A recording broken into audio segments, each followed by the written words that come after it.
Hi, this is David Bianco. Welcome back to the channel.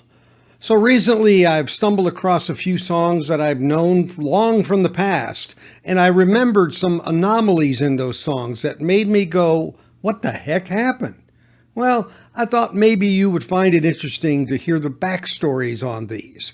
That's coming up next on the Safe and Sound Texas Audio Excursion.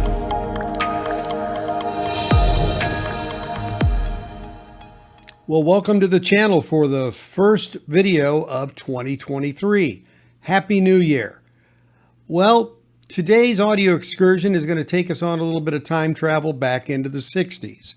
What I picked up on is a few songs that have anomalies, which I've noted over time and did some research and forgot about them, frankly, and now recently heard them again and resurrected the whole thought. So I thought I'd share them with you.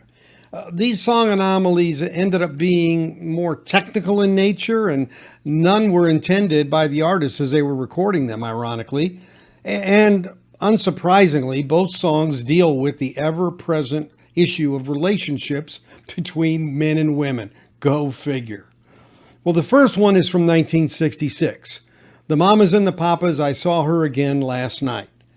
Now, this song was originally written by John Phillips, who's the leader of the Mamas and the Papas, and it was written about the affair between his wife, Michelle Phillips, also a member of the band, and the other Papa, Denny Doherty, which ultimately led then to Michelle getting kicked out of the band and John and Michelle getting divorced.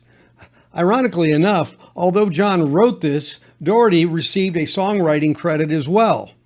So I guess that means if you're the topic or the subject of it and you're in the band, you get some cred. Well, anyway, the sessions for this album must have been very uncomfortable. Kind of reminds me of what probably was going on with Fleetwood Mac when we had the John and Christine McVie situation, of course, and then you had the Stevie Nicks and Lindsey Buckingham situations, several of those, while they're trying to make music and be a band, having their personal relationship issues playing out. Well, getting back to the anomaly of this song, Lou Adler produced their material, a famous producer with A&M and Dunhill, and his engineer that was on this particular record was Bones Howe.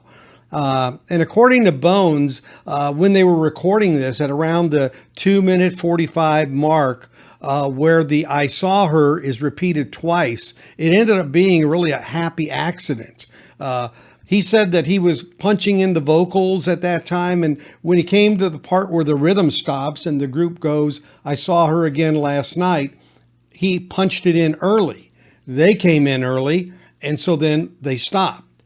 And then when they went back and started it again, he punched it to the beginning of the vocal. They started 2 bars later, and whatever that was. And when he played it back, it ended up having that initial vocal there, and it ended up being, I saw her again.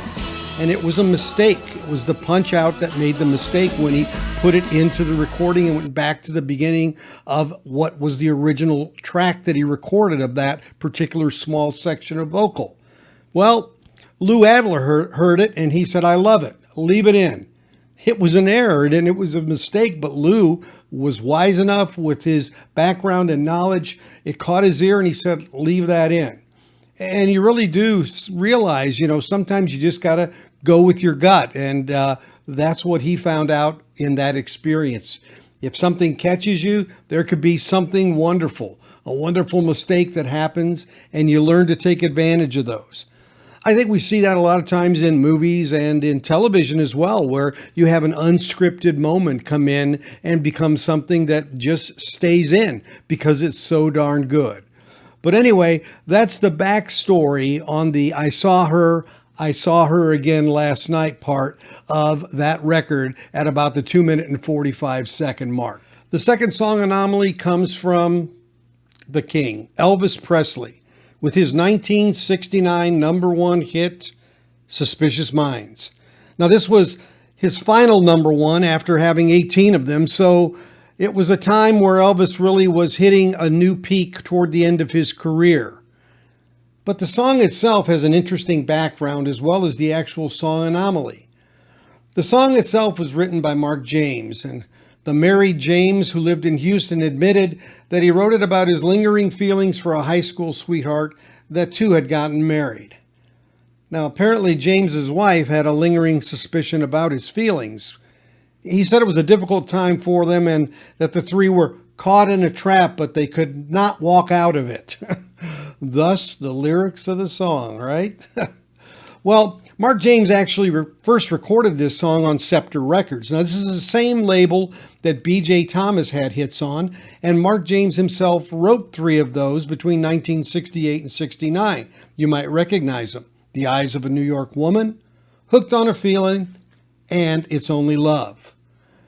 Now, Mark James's version of Suspicious Mind was produced by Chips Moman, but never became a success because the label had limited funding beyond stars like B.J. Thomas.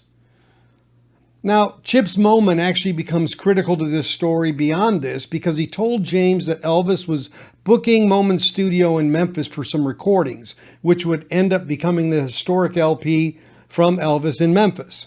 And he asked James if he had any songs that would work for Elvis's recording sessions. Thinking Elvis needed a more mature song, James said if he wants to make a comeback and compete with people like Tom Jones, he needs a more mature song like Suspicious Minds. And so that advice was taken, and on January 23rd, 1969, in the wee hours of the morning between 4 a.m. and 7 a.m., the song was recorded. Now, the tempo of the song was very different for Elvis, with 2 time signature changes in the actual bridge section, going from a 4/4 to a slower 6/8, and then back to the faster 4/4. However, the anomaly wasn't in the actual recording session. While Chips Moman was the producer of Suspicious Minds, it was the action of an RCA staff producer named Felton Jarvis who added an early fade out of the song at 3 minutes and 36 seconds that lasted for 14 seconds before fading back in when the first verse was then repeated to a final fade out at 4:22. Wow. I remember as being a DJ, never leaving the studio when playing Suspicious Minds, for fear I would mistake the ending fade out as the first one and then having some extreme dead air due to my miscalculation. It was a nightmare for disc jockeys in the day of spinning 45s and having to manage any time out of the studio. Mark James, by the way, was also the one who provided the huge hit by Elvis, You Were Always on My Mind. But that fade out was so unique and fading back in, something I'd never experienced in a song before, and an anomaly that always makes me remember that song. So our first video of 2023 is complete, looking at a couple of song anomalies. I hope you found some interesting information in that. I certainly enjoyed reflecting back upon it. As always, if you're not a subscriber, I'd appreciate it if you would. All you have to do is click on the subscribe there with the black bell for all so you'll get notifications.